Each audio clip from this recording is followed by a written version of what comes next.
is up, you guys? This is Superheroes Today. Hey guys, Jonathan here. And today I've got this brand new book, The Art of the Minifigure by Brian Barrett. It's a Lego-themed book all about the history and development of the Lego minifigure. Now, I'm super excited to be able to review this a little bit early. It does come out on June 14th. Should be available where all books are sold, and it retails for $35. It's got a beautiful hardcover on it. It looks great, but we're going to open it up and take a look at the inside, and I'll show you what it's all about. So here we are. We're opening up the book.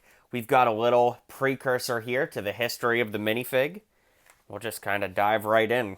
I love the timeline here with the progression. And I'll just kind of highlight the more interesting parts. We've got a foreword here. We've got everybody's favorite, the wooden minifigure. And we're going to start before the minifigure, so that's pretty cool. I do know that they did, like, wooden toys originally, as you see here. It's pretty cool that they've got, like, the patent and designs there for the brick. And then, of course, the minifigure started with these figures. They looked really interesting. They were kind of brick-built. I have one of these in my collection somewhere. I don't know that they're particularly valuable, but they are a pretty cool part of history. I have some cops, too. This was kind of the original minifigure, but, of course, it wasn't even called a minifigure just yet. Pretty funny. They kind of have, like, penguin-looking bodies. But I actually have this set. That's the one I was thinking of. I have that police caravan, and I actually have this one, too. But yeah, it's just so cool how simplistic Lego used to be. This little forklift had a spring on it. That was pretty cool. But then Chapter 2 brings us to making a minifigure, and I thought that this was particularly cool with all of these, like, prototype designs. Like, man, wouldn't you love to own one of those? A prototype Lego minifigure. Man, that is really cool. It's pretty cool to see the early tin minifigure prototypes, too. Pretty rad. Let's see here. Just some more kind of patent and design stuff. Now, I thought this was pretty interesting. This kind of shows you how the minifigures are being made, and it's so crazy how they're all in those pegs, and they go through the sorting there. It would be incredible to see that in person, don't you think? But yeah, this is where they go through and, like, have the printing applied and everything. It would just be so cool to see that in person. The LEGO Group has printed over 650 unique minifigure faces, but they're all the same underneath the inks. I wonder if that counts, like, the flesh tone ones, or if that only counts the yellow heads. I feel like there's more than that if you count flesh tone, but hard to say. So here we have the proportions of the figure and, like, how it's changed over the years. Pretty crazy that they used to be stickers on the torso. Like, could you imagine buying, like, the UCS Slave 1 and getting a sticker torso Boba Fett? That'd be crazy. It's just so amazing how things have grown. So Castletown in Space is, you know, where the minifigure really skyrocketed for the average consumer. You know, the sets were basically built and scaled around the minifigures, so it's pretty cool to get a lot of imagery and history for that. Pretty crazy to see all these old photographs, promo images from the 80s, too. I mean, that's amazing. Actually, I own that set. The non-minifigure figure. So I think that the skeleton was the first one, if I'm not mistaken. But that's pretty cool. That brings us to town. Oh, look at that cool awning piece. That's really cool. Those old sets just have so much charm. I have that set, too. I have this one, too. It's kind of funny. I forget about how many vintage sets I have.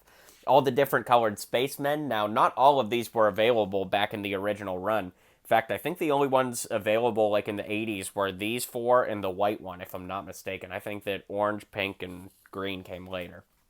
Look how cool those tires are. Breaking the mold. So this is where we got more unique pieces, like the peg leg, the hook. I would even argue that the hat is a pretty unique piece in and of itself, but, oh man, isn't that cool? Wouldn't you love to have that, like, set up in your basement for a play scene? Jeez.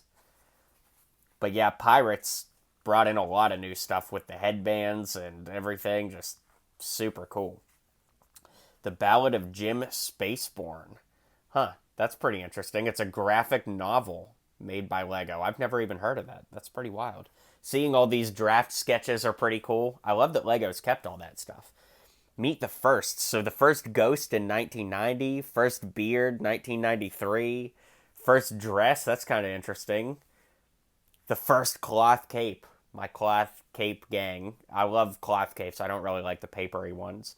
First child in 2009. I would have guessed that came earlier than that. That's pretty crazy. First nose in 96. There aren't very many Lego minifigures with noses at all. That's crazy. And it took 10 years to get the skeleton made in 95. That's pretty interesting. And of course, we had to know that Star Wars was coming up because Star Wars really revitalized the Lego brand in 1999. Lego was not doing well at the time, and Star Wars kind of helped bring it to the forefront. I don't really understand why Han Solo is upside down, and it's kind of interesting too that they chose to use this piece or this figure because look how the printing is kind of misaligned on his belt there. Kind of interesting. You'd think they would pick the most perfect version of the minifigures to put in there. Oh man. I think that the classic Darth Vader is just the coolest figure ever. Well, it's up there. All the different Stormtrooper helmet evolutions, that's pretty crazy. Look at what an early Chewbacca could have looked like. It's crazy that they were experimenting with the tall legs back then, and then we didn't get those until we got Woody in 2009 or something like that. It's pretty cool to see these mock-ups too. This is how the figures are designed, so, they draw or demonstrate the figure from all four angles, both sides, front and back. That's pretty cool. Harry Potter definitely was big too, for bringing in the first double-sided head, and a lot of other really unique stuff came with Harry Potter, so definitely makes sense that they made the cut too. Wonder if they mentioned superheroes in here at all. I just kind of briefly leafed through this before I sat down, so this is kind of like a first impression. Oh, okay, Series 1, we've got the CMFs. There's tons here that you could read if you want to pause, but I'm just kind of jumping. Yeah, that's crazy. Look at those original casting molds for those CMF parts. That's so wild. Got the pig over here, got the unicorn.